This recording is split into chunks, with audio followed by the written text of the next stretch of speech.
Hi student, welcome है फिर से आपका एक नए वीडियो में।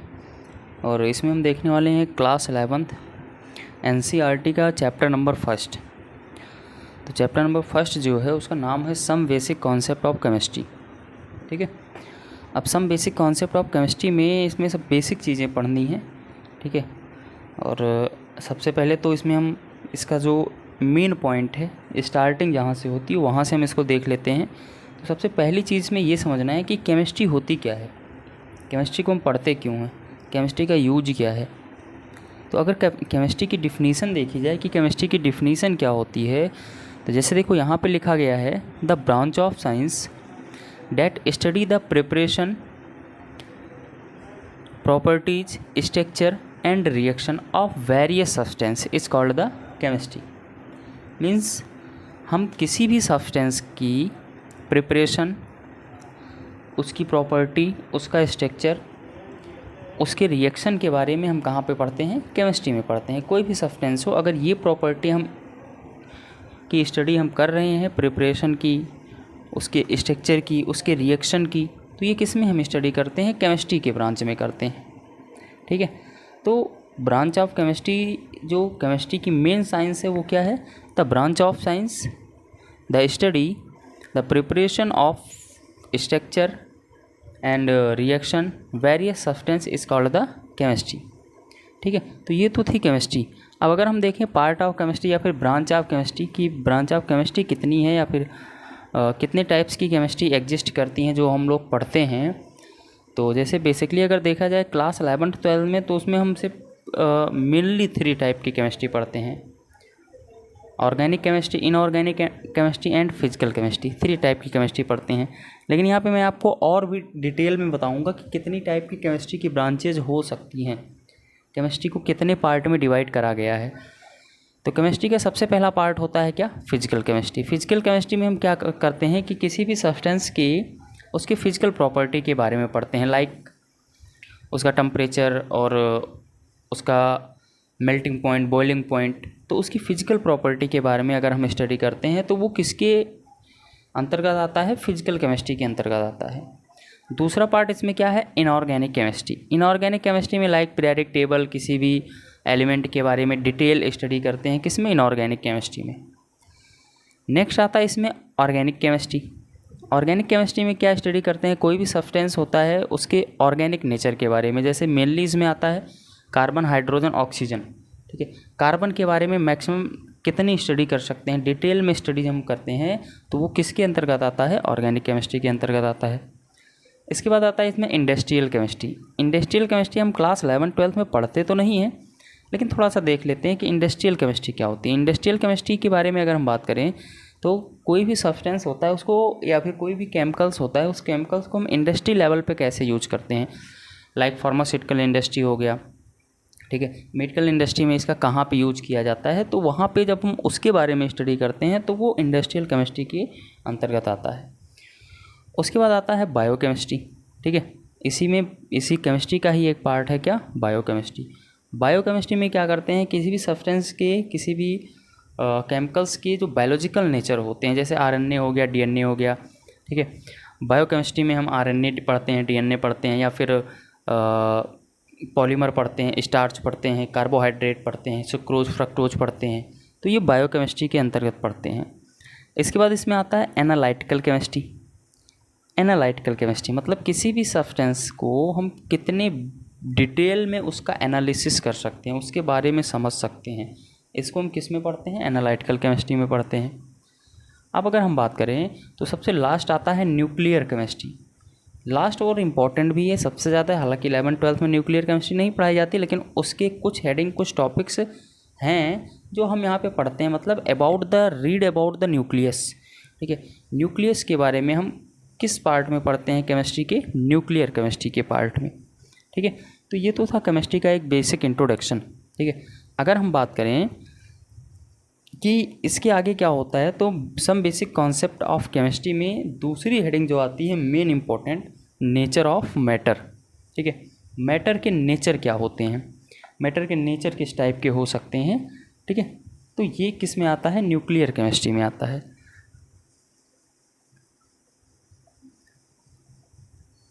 अब जैसे देखो नेचर ऑफ मैटर की अगर हम बात करें तो यहाँ पे क्या है, anything which has mass and occupies space is called the matter.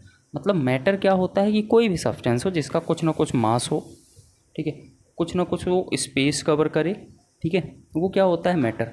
तो आई थिंक पूरी यूनिवर्स की लगभग सारी चीज़ें, ठीक है, अगर कुछ एक्सेप्शन जैसे लाइट वगैरह को अगर छोड़ दिया जाए तो सारी चीज़ें वो क्या होती हैं, उनका कुछ ना कुछ वो स्पेस कवर करती हैं और उनका कुछ ना कुछ क्या होता है, मास होता है, कुछ ना कुछ वेट होता है, तो उनको हम क्या कहते हैं, मैटर कहते हैं। ठीक है, अगर मैटर के टाइप्स को देखा जाए कि मैटर के टाइप्स कितने टाइप के होते हैं, तो यहाँ पे मैटर के टाइप दिए गए हैं, स्टेट ऑफ मैटर। अब matter can be exist in 3 state, ठीक है, 3 स्टेट मतलब सॉलिड स्टेट में एग्जिस्ट कर सकता है, लिक्विड स्टेट में एग्जिस्ट कर सकता है और गैस स्टेट में, सॉलिड, लिक्विड और गैस स्टेट में वो क्या होता है, एग्जिस्ट कर सकता है।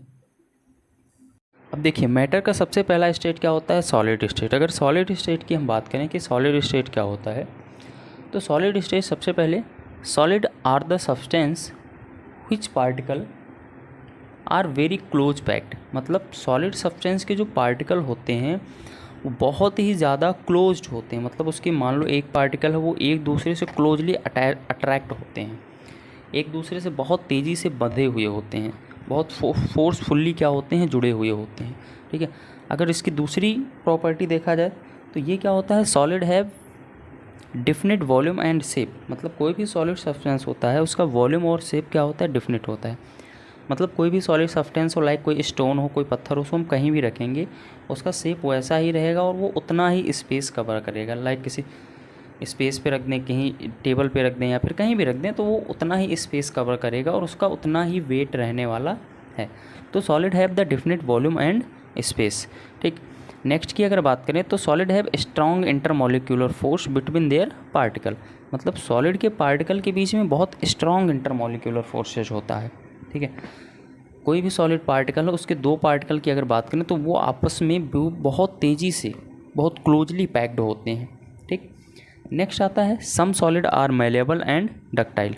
कुछ सॉलिड ऐसे भी होते हैं जो मेलेबल होते हैं और डक्टाइल होते हैं। मेलेबल का मतलब जिसको हम हैमर से पीट के, हथौड़े से पीट के पतली शीट में कन्वर्ट कर सकते हैं, लाइक आयरन हो गया।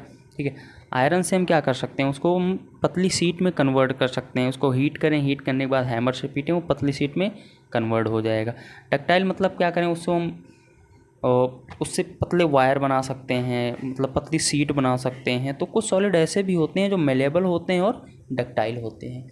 अगर हम फिगर के पॉइंट ऑफ व्यू से समझें कि सॉलिड क्या होता है, तो जैसे देखो यहाँ पे एक फिगर दिया गया है और इसमें देखो ये मान लो कोई एक पार्टिकल है और एक पार्टिकल क्या है, एक दूसरे से बहुत क्लोजली क्या है, पैक्ड हैं, एक दूसरे से बहुत क्लोजली अट्रैक्ट हैं। ठीक है, तो इसीलिए ये क्या होते हैं, सॉलिड होते हैं। अब सॉलिड को कहीं भी किसी भी सिचुएशन में रखेंगे तो वो अपना उतना ही स्पेस कवर करेगा और अप्रॉक्स उसका उतना ही वेट होगा। ठीक, अब अगर एग्जांपल देखें सॉलिड की, तो सॉलिड का एग्जांपल जैसे आइस हो गया, वुड हो गया, स्टोन हो गया, आयरन हो गया, ये सब क्या होते हैं, सॉलिड के एग्जांपल होते हैं। ठीक है, तो ये तो था सॉलिड। अगर हम बात करें लिक्विड की,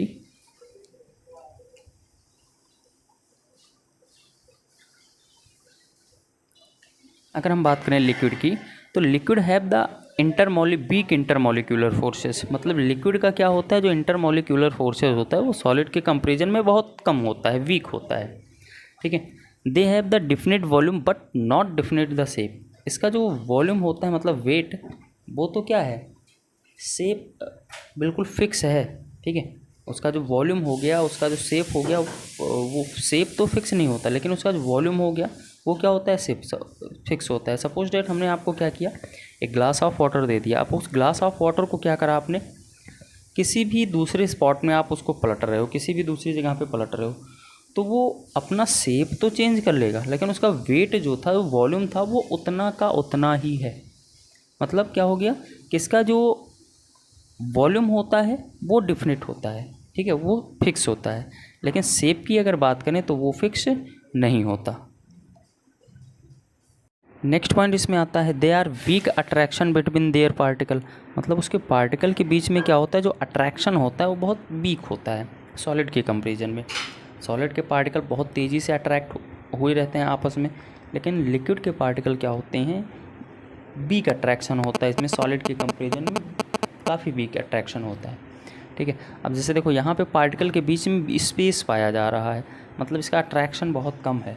ठीक है, अगर एग्जांपल की बात करें तो जैसे वाटर हो गया, मिल्क हो गया, कोई ऑयल हो गया, ये सब क्या होते हैं, लिक्विड होते हैं। ठीक, इसके बाद आता है गैसियस स्टेट। अब अगर गैसियस स्टेट के बारे में बात करें तो गैस सबसे डिफरेंट होता है, सॉलिड से भी और लिक्विड से भी डिफरेंट होता है गैसियस स्टेट। अब देखो, gas are substance which have very weak force and their particle, मतलब गैस के पार्टिकल के बीच में बहुत ही कम, कह लीजिए निग्लिजिबल फोर्स होता है। वो एक दूसरे से बिल्कुल भी अट्रैक्ट होना नहीं चाहते, वो फ्रीली मूवेबल होते हैं, वो फ्री होकर के घूमना चाहते हैं इधर उधर। ठीक, अब guys have a neither fix volume and neither fix shape, मतलब गैस का ना तो फिक्स वॉल्यूम होता है और ना ही फिक्स शेप होता है। गैस किसी भी वॉल्यूम में हो सकता है और किसी भी शेप में हो सकता है। ठीक है, अब अगर इसको हम डायग्राम के बेसिस पे समझें तो यहाँ पे देखो, गैस के पार्टिकल कितने छोटे छोटे दिए गए और ये फ्रीली मूवेबल हैं, बिल्कुल ये कहीं से भी एक दूसरे से अट्रैक्ट होना नहीं चाहते। एग्जाम्पल की अगर बात करें तो लाइक एयर हो गया, ऑक्सीजन हो गया, स्टीम हो गया, हाइड्रोजन गैस हो गया, नाइट्रोजन गैस हो गया, कार्बन डाइऑक्साइड हो गया, and all the types of gases